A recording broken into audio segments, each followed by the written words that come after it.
Okay,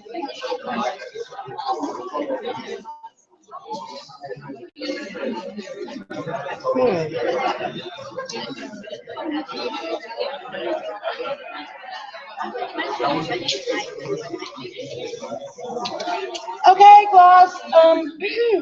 Sorry that we're starting late. I've forgotten how the streaming works. So we're continuing with chapter 14. But before we get there, I would just like to go over the answers for this because we never got to that because last week I canceled the class last week Tuesday. Let me just check if anybody is interesting. Nobody has joined. Okay, so I just want to go over the answers. So remember, you will get questions like this in test 3, and you need to know how to calculate economic growth. Economic growth is simply a growth rate, similar to the way you calculated inflation. So a growth rate is always period 2 minus period 1 divided by period 1 times 100. Remember how you calculated inflation? In a similar way, you would calculate economic growth. But before you can calculate economic growth, can you would someone like to remind the class, what do you have to do first before you can calculate the growth rate? Wat moet ons eers doen voordat die groeikoers kan bereken? Enigiemand? Uitstekend. Ons moet dit verander van nominale BBP na reële BBP. Uitstekend. So you have to first convert it from real GDP to from nominal GDP to real GDP. On the screen, you see the formula. So it's always to get from a nominal value to a real value, you always divide by divide by CPI, multiply by 100. So you'll see there, we calculated the real GDP figures for 1999. We simply took the nominal divided by the CPI of that year times 100. And then we could calculate for 2000 as well. Would anyone like to maybe just tell the class or share with the class why we did not calculate real GDP for 1998 or why it was not necessary? Anyone? Hoekom ons nie reële BBP van 1998 bereken nie? Of hoekom was dit nie nodig nie? Enige iemand? Ja. Jammer? Ja, wat van die basisjaar? So jy is reg, dis die basisjaar, maar wat kan jy vir my sê van reële BBP en nominale BBP in die basisjaar? Die basis, dit bly definitief dieselfde. So uitstekend, Leroy. So in die basisjaar is reële BBP en nominale BBP dieselfde. So in the base year, real GDP and nominal GDP is the same. And why is that? Because CPI is 100. So remember, if you divide by 100 and you multiply by 100, the hundreds cancel each other out. And so the real GDP for 1998 is the same as nominal, which is 1 million. So now you calculate it. First, they want to ask economic growth for 1999. So in that case, 1999 is year 2. So GDP 1999 minus GDP 1998 divided by GDP 1998 times 100. Can you see it is period 2 minus period 1 divided by period 1 times 100, similar to your inflation. But with your inflation, you had maybe dealt with months or you could deal with years. So dit is dieselfde groeikruis, periode 2, en in dit geval is BBP 1999, periode 1 is BBP 1998. So die periode 2 is altyd die later periode, die nuutste periode. So now we just substitute the values. And so I've put it in brackets here, and I think I've said this before, but I just want to tell you again. First of all, you're not allowed to use a cell phone calculator in the test.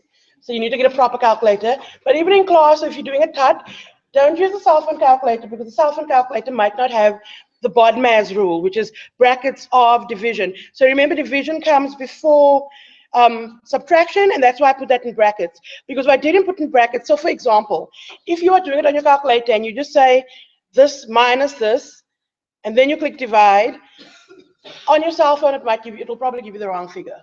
Although maybe cell phones are updated now, I don't know. So the correct answer is 7.14%. So hopefully most of you got that when you calculated. Direct antwoord is 7.14%. So we round off to 2 decimal places. Okay.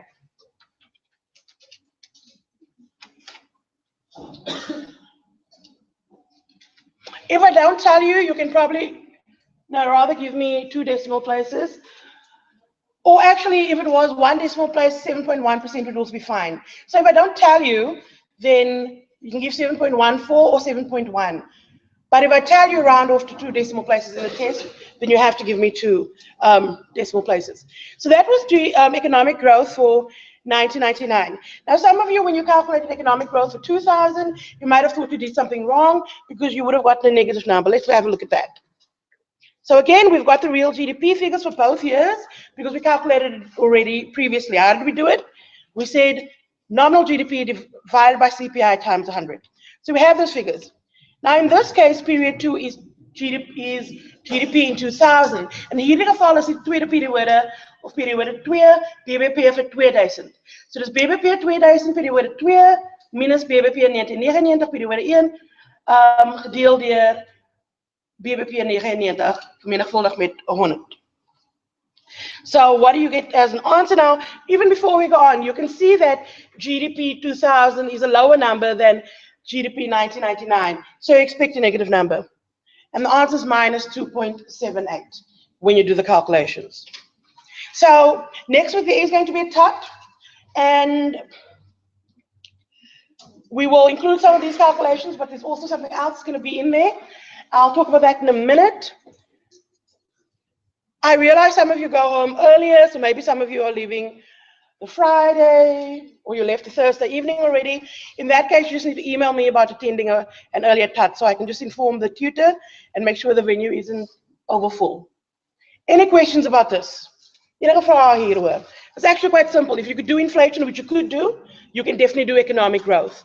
The important thing is just to remember, always convert it to real GDP first. I just want to...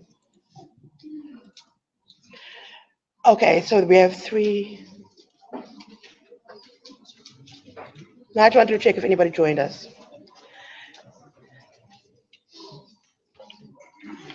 Okay, now we're starting with chapter 14. For the 3 of you watching at home, I just want to apologize for starting late. I was having some trouble signing into the live streaming. So we're on to chapter 14 now. And remember what I said? I said, bring your textbooks with, and you were also supposed to watch the video on money. Now, I just want you to know that I can actually do logs on Sunlearn, any of your lecturers can, and I can see which students watch the video when. So if you're not watching the videos, it means you're not preparing, and you might get an email from me. Okay, because I can see when you watch the video and if you did watch it.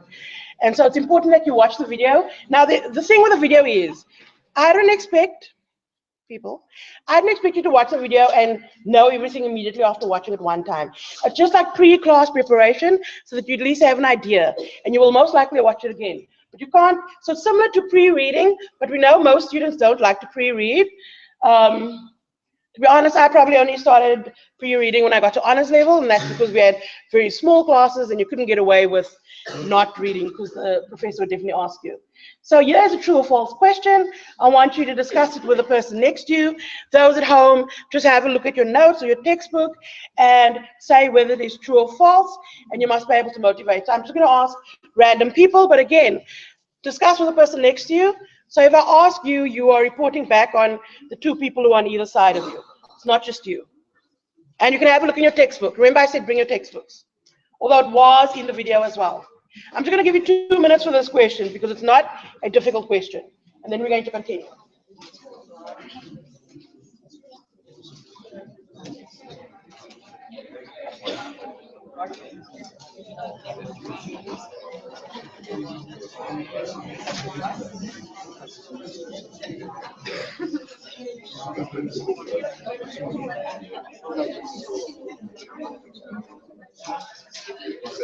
The answer is in your textbook. You can look at your textbook as well if you have that.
Okay, so remember all you had to say was true or false, and I will ask.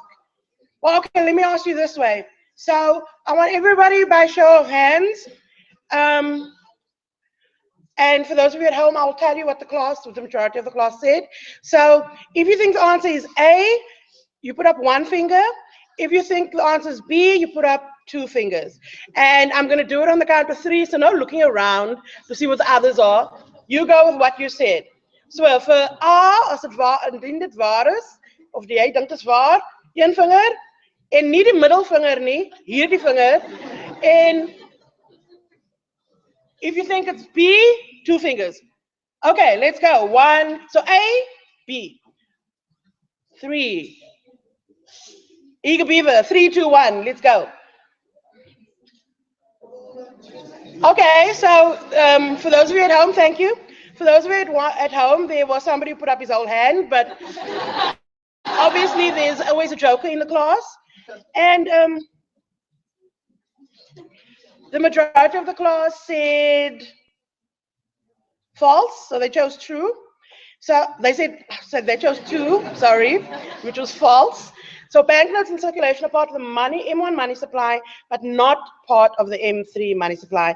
And B false is the correct answer. So what I want you to understand with the banknotes. So M1 is the narrowest form of money that you would have seen in the video. So that's banknotes, coins, demand deposits. What's a demand deposit? That's whatever is in your transmission account, or any money that you have in the bank that you can get immediately. So that's M1. However, and then M3 is part of the broadest supply of money, right? But M3 is equal to M2 plus long-term deposits. And M2 is equal to M1 plus medium and short-term deposits. So M1 forms part of M2 and M3 as well, because it's the narrowest form of money, yes, but as you get broader and broader, coins and banknotes are still in the M3. And maybe I'll show you tomorrow the aggregates, although you can see it in the Reserve Bank. So this answer is false, and this is a typical question that we could include, and we use it with the first year macro students as well, and a lot of students get it wrong. So just remember, whatever's the narrowest will be included in the broadest.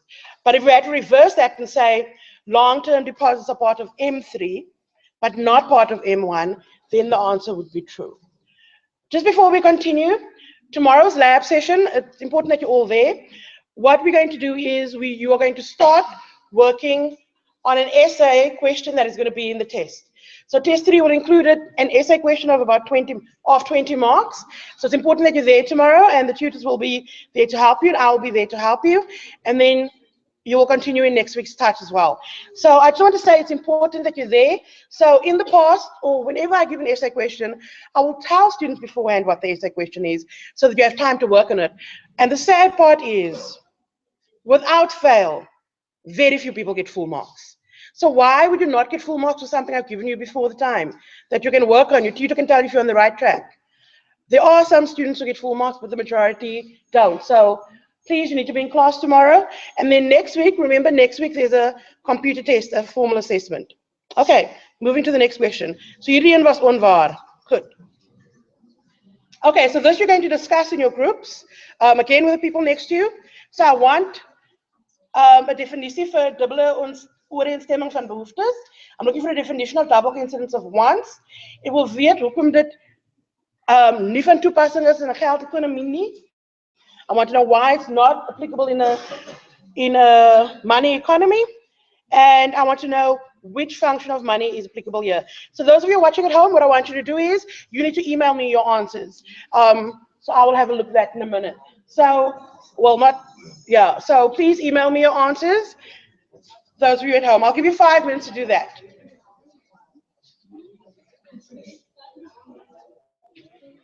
Double coincidence of wants, why is it irrelevant?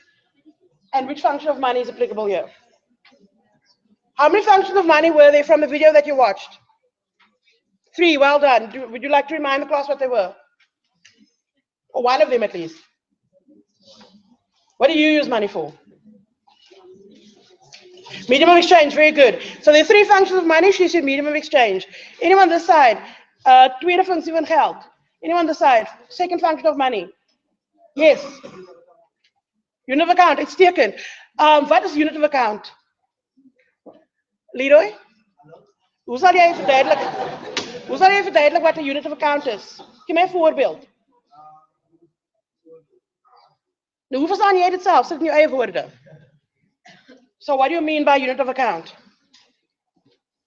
Anyone who wants to try? What do we mean by unit of account? Hey, a lot of you didn't watch the video. What do we mean by unit of account? Yeah, you read it from the textbook. It's a common measure. But what does it do? How does it help you? Money as a unit of account. How do you use it practically? Anyone? So to know the value of the thing you're getting, that's partially correct. But how does it kind of make it easy for you when you so it is value, but I want to take it one step further. So if you go to the shop, anyone? You guys go to the shops all the time. So this unit of account, what is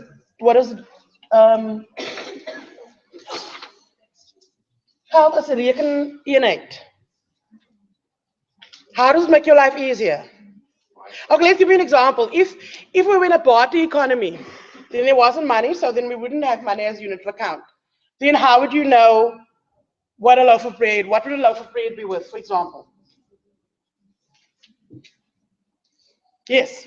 So like in a video they provided us fishermen and the farmer fishermen wat ek kan deel. So unit of account is waar jy twee visse R20 koppel en dan aan R30. Uitstekend. So presies wat sy nou daar gesê het. She was referring back to the example where in a barter economy you don't have money, so now when you want to buy 2 fish, you need to think how much cows is the fish worth? How much paintings is 1 fish worth?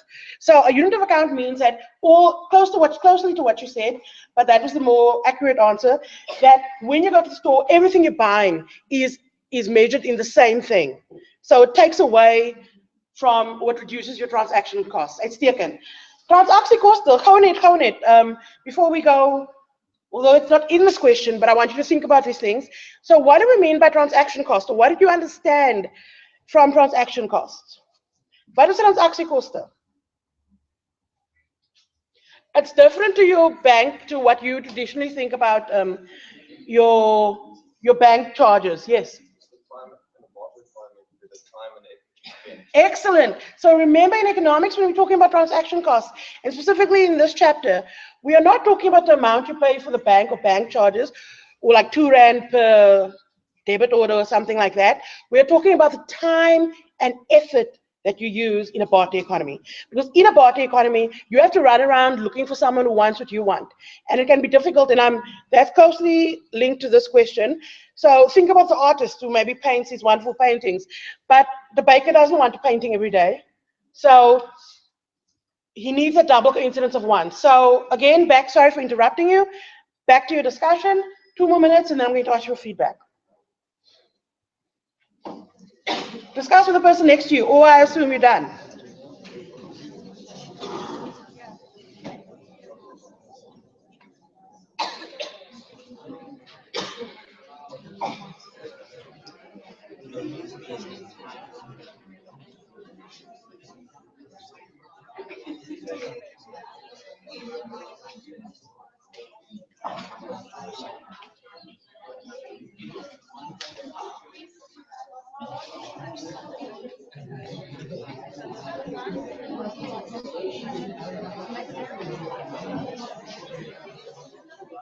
Some of you look very sleepy. I'm going to ask one of the sleepy looking people for the answer.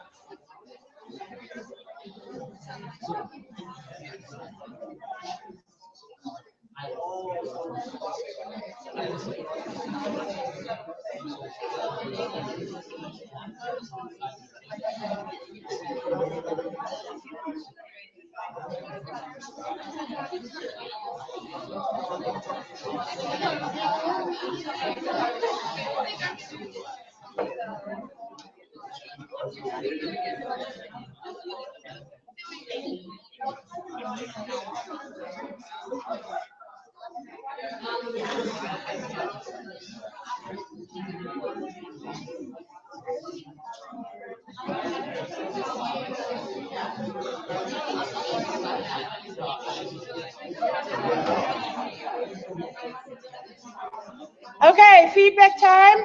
Terugvoertijd. Before we get there though, so we've mentioned two of the functions of money. If you can be quiet. We've mentioned two functions of money. Money as a unit of account. And ladies, gentlemen, money as a medium of exchange. So there's one more function of money, and the side has been very quiet. Maybe someone at the back, can you tell me what is the third function of money? Someone at the back in the middle row, the third row? What is the third function of money? I've mentioned money as a unit of account, money as a medium of exchange. So ons het al klaar gepraat van geld as 'n ruilmiddel, betaalmiddel en geld as rekeneenheid. Wat is de derde functie van geld? Someone at the back? No, I don't want someone on that side. Anyone at the back? Yes? Yeah, go for it. Someone sitting next to you. Didn't any of you watch the video? Okay, store of value or store of wealth. Very good. So before we get back to this, so the third function is money as a store of wealth. When would you not want to use money as a store of wealth? Now remember, in terms of wealth, you can have real assets and financial assets. Money can be seen as, money is a financial asset, but things like bonds, interest-bearing bonds, effekte, dit is ook finansiële bates. Maar daar is ook reële bates. Reële bates is iets soos 'n Picasso skildery of eiendom. So real assets would be things like a Persian carpet or property. So you can have wealth in real assets or financial assets. Okay, finansiële bates, effekte, geld. So when would you not want to have money as a store of wealth? Yes. Very good. So in times of high inflation, and maybe I could ask you that as a true or false question, but remember that in times of inflation, you do not want to have money as a store of value, because if you're keeping your money under your bed, it is losing value. So in times of inflation, you do not want to use money as a store of value. Now, just to get back to some application and real world things, remember one of the things we spoke about when we did inflation was deflation.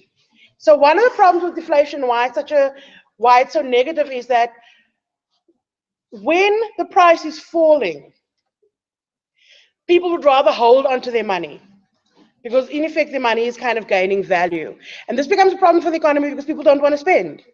So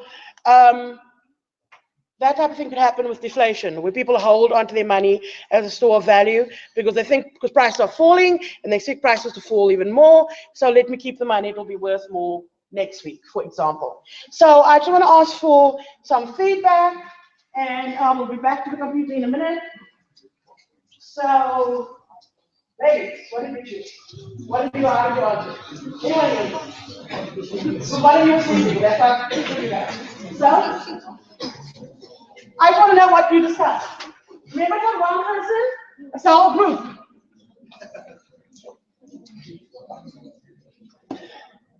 We're waiting. What did you guys say? Remember, you could look in your textbook as well.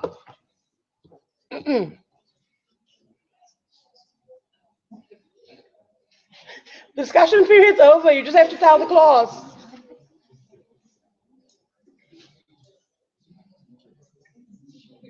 Look, I have no mercy when it comes to group answers because it's not you alone. It's different if it's one person who had to answer.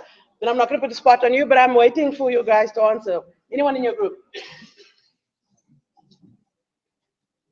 What did you get from the video or what did you get in the textbook?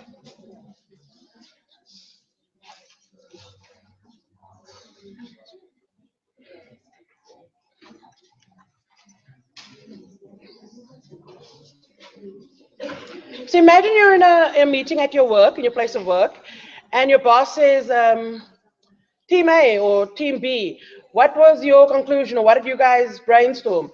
Are all of you just going to sit there quietly? No, of course not. Someone has to talk, go for it.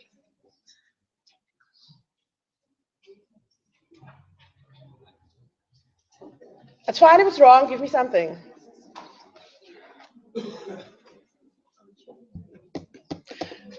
Okay, ladies, can you just come see me, all four of you, at the end of the class, please?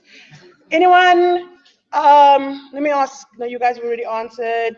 Right at the back. Die groep reg agter. Right at the back, what did you guys say?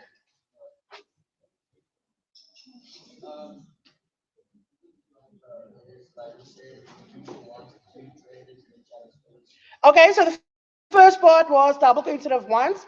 It's a mutual wants between traders of goods. So this means that if I am a baker and I'm looking for a pair of shoes and I go to the shoemaker, for me to get shoes, the shoemaker needs to want bread. And he needs to want the exact amount of bread that, that is sellable. So that is a double coincidence of wants. So why? That's the first part. So very simple. Double coincidence of wants just means that in trading, both parties need to want what the other wants, what the other is selling. Okay, or trading. So the second part of the question is, why is it irrelevant in the money economy? Someone here in the middle? Anyone? Volunteers? Let's not waste time. I still want to get to the second handout that I gave you guys. Why is it irrelevant in the money economy? You guys watch the video. Okay, die dame wat net nou geantwoord het wat jy gesê het van die visserman al dit. Hoekom is dit irrelevant? Ja. Of hoekom is dit nie nodig nie? Ja.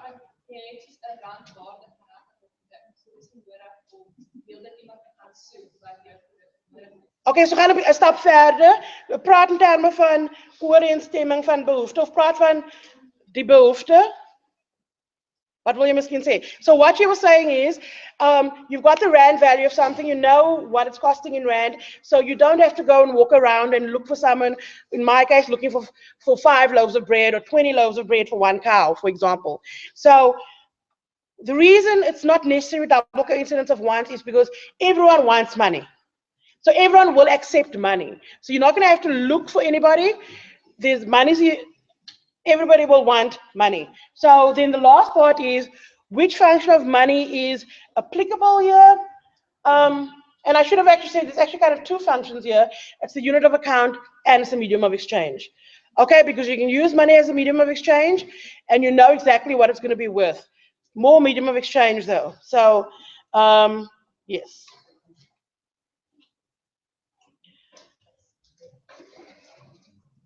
This one you're actually going to have to look at your textbook and take now.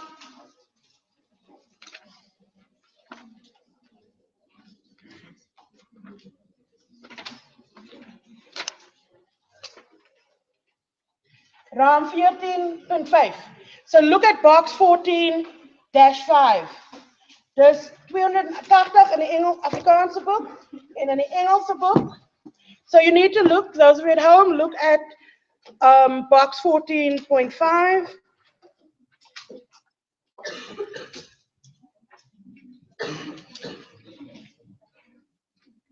In the English textbook, it is on page 267. In the Afrikaanse handbook, is bladsy 280.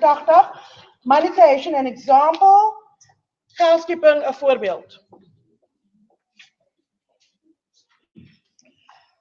So I'm not going to expect you to know technically how money is created or do any of the calculations. I just want you to understand how it actually happens. And not even how it happens, but just this statement.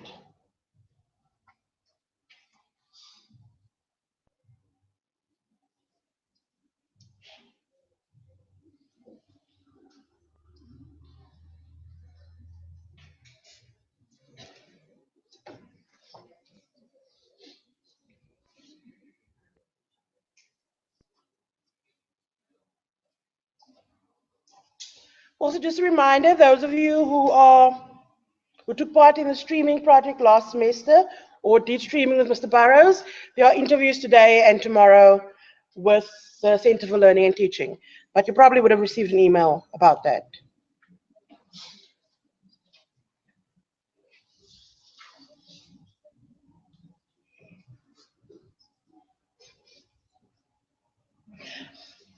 Okay, I'm going to use this question as roll call. So everybody, your name and student number, and give me your explanation to the statement. Those of you at home, please email me your answers. So what I'm looking for is answer to question 3.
Okay, if you're done with that statement, please send it to the front. Those of you at home, it is 10:41. I want the email by 10:42. You've got 1 minute still to send it. And the rest of you send it to the front. We need to move on. We've got 9 minutes left.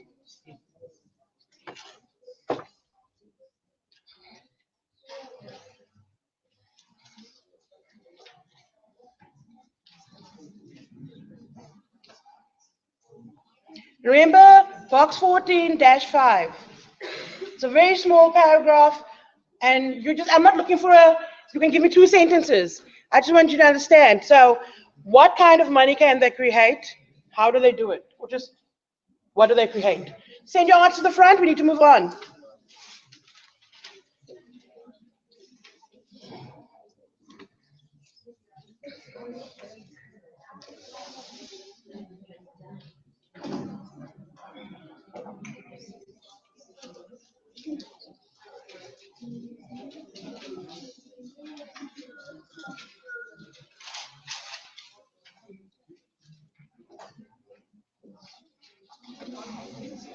Okay, send your answer to the front.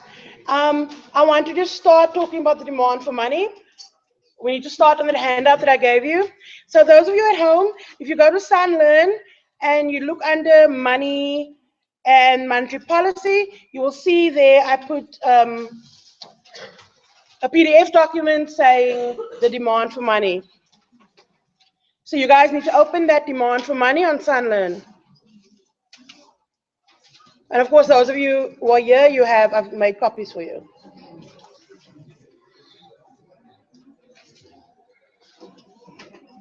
Please pass your answers to the front so that we can move on.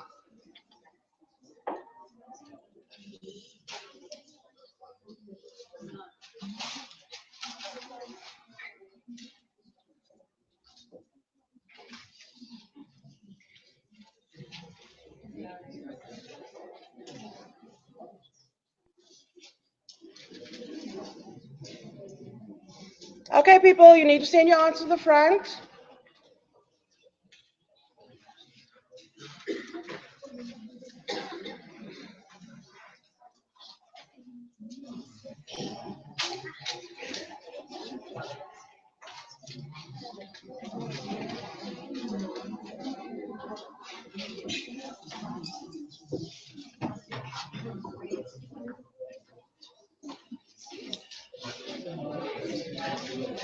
Just something about tomorrow's lab session.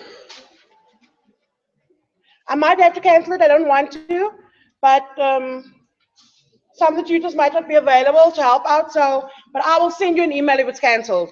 If I don't send you an email or put a note on Sunland, then it is business as usual. Okay, we're going to continue with this on Thursday. Just hand in your answers to me, and I'll discuss the answer to that at the beginning of Thursday's class.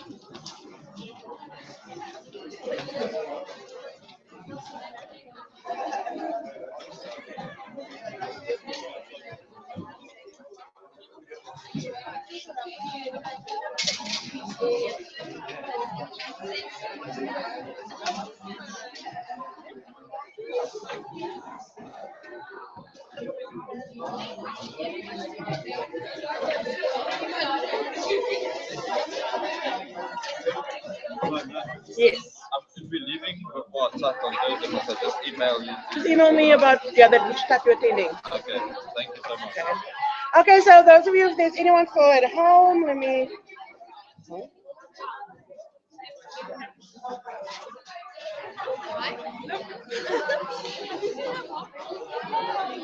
Oops.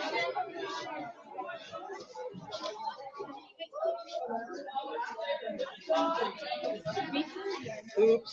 Yes.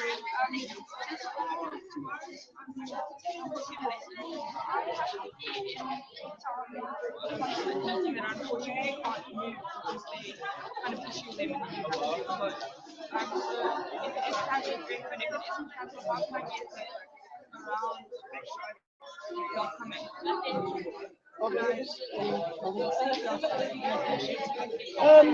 it's fine. Just